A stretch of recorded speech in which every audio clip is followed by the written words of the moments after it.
Magandang kalusugan mga kapatid. Ikaw ba ay may anemia o kulang ka ng red blood corpuscles or red blood cells? So, dapat kumakain ka po ng liver kasi rich ito ng iron. Ang iron po ay nutrient na nagdadala ng oxygen to other cells in your body.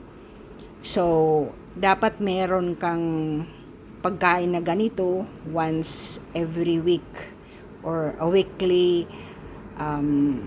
meal for liver.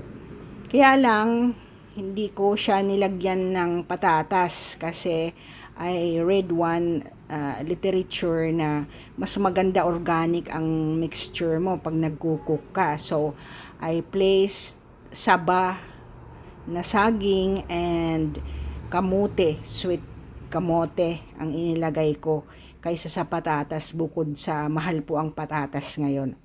So, make your food just simple sa mga ninong natin na ginagawa noon.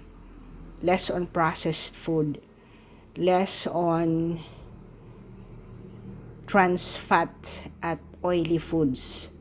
Thank you, and I hope you're watching, subscribing, commenting, and liking.